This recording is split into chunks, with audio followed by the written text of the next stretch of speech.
AJ ನ್ಯೂಸ್ಗೆ ಸ್ವಾಗತ.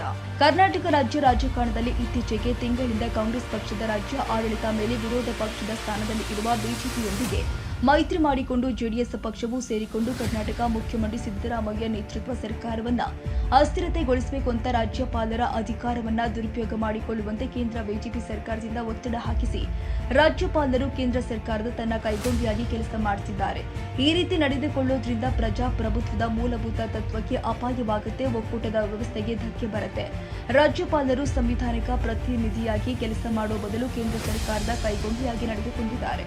ಜೊತೆಗೆ ಸರ್ಕಾರವನ್ನ ಅಸ್ಥಿರಗೊಳಿಸಲು ಪ್ರಜಾಪ್ರಭುತ್ವ ನಡೆಗೆ ಬೆಂಬಲ ಕೊಟ್ಟಿದ್ದಾರೆ. ಜೊತೆಗೆ ಭ್ರಷ್ಟಾಚಾರ ನಿಯಂತ್ರಣ ಕಾಯ್ದೆ 17A ಅಡಿ ಅನುಮತಿ ಕೊಟ್ಟು ಒಂದು ವೇಳೆ ಪಾಲಿಸಬೇಕಾಗಿರುವ ನಿಯಮವನ್ನ ಉಲ್ಲಂಘಿಸಲಾಗಿದೆ. 2021 ಸೆಪ್ಟೆಂಬರ್ 3ರಂದು ಕೇಂದ್ರ ಸರ್ಕಾರ ಈ ಬಗ್ಗೆ ಸ್ಪಷ್ಟ ಮಾರ್ಗಸೂಚಿ ಹೊರಡಿಸಲಾಗಿದೆ. ಇದನ್ನ ಪರಿಗಣಿಸಲಿಲ್ಲ ಎಂದು ಆಕ್ರೋಶ ವ್ಯಕ್ತಪಡಿಸಿದ್ದಾರೆ. ಸನ್ಮಾನ್ಯ ರಾಷ್ಟ್ರಪತಿಗಳು ರಾಷ್ಟ್ರಪತಿ ಭವನ ಹೊಸದಿಲ್ಲಿ ಇವರಿಗೆ ಮಾನ್ಯ ಜಿಲ್ಲಾಧಿಕಾರಿಗಳು ಯಾದಗಿರಿಯವರ ಮುಖಾಂತರ ವಿಷಯ ಕರ್ನಾಟಕ ಸರ್ಕಾರವನ್ನು ಅಸ್ಥಿರತೆಯನ್ನುಂಟು ಮಾಡುತ್ತಿರುವುದನ್ನು ವಿರೋಧಿಸಿ ಮತ್ತು ಕರ್ನಾಟಕ ರಾಜ್ಯಪಾಲರನ್ನು ವಾಪಸ್ ಕರೆಸಿಕೊಳ್ಳಬೇಕೆಂದು ಒತ್ತಾಯಿಸಿ ಮನವಿ.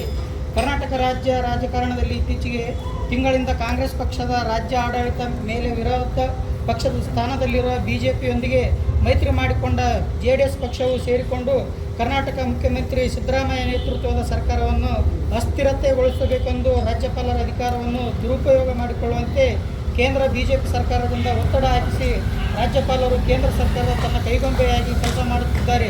ಈ ರೀತಿ ನಡೆದುಕೊಳ್ಳುತ್ತಿರುವುದರಿಂದ ಪ್ರಜಾಪ್ರಭುತ್ವದ ಮೂಲಭೂತ ತತ್ವಕ್ಕೆ ಅಪಾಯವಾಗುತ್ತದೆ, ಒಕ್ಕೂಟದ ವ್ಯವಸ್ಥೆಗೆ ಧಕ್ಕೆಯಾಗುತ್ತದೆ ಎಂದು ಹೇಳುತ್ತಾ ಈ ಒಂದು ಮನವಿ ಪತ್ರವನ್ನು ಸಲ್ಲಿಸ್ತಾ ಇದ್ದೇವೆ. ಇದೇ ಸಂದರ್ಭದಲ್ಲಿ ಶಿವಪುರದ ಜವಳಿ ಜಿಲ್ಲಾ ಸಂಚಾಲಕರು ಚಂದಪ್ಪ ಮುನಿಯಪ್ಪನವರ್, ಶಿವಲಿಂಗ ಹಾಸನಪುರ ಜಿಲ್ಲಾ ಸಂಚಾಲಕರು ಭೀಮಣ್ಣ ಹುಂಸಗಿ, ಜಿಲ್ಲಾ ಖಜಾಂಚಿ ನಾವು ಅನೇಕ ಸಂಘಟನೆ ಕಾರ್ಯಕರ್ತರು ಹಾಜರಿದ್ದರು. ತಾಜಾ ಸುದ್ದಿಗಾಗಿ ಎಜೆ ನ್ಯೂಸ್ 24x7ಗೆ ಸಬ್ಸ್ಕ್ರೈಬ್ ಮಾಡಿ ಮತ್ತು ಬೆಲ್ ಐಕಾನ್ ಒತ್ತಿ ತಪ್ಪದೇ ಲಿಂಕ್ ಶೇರ್ ಮಾಡಿ.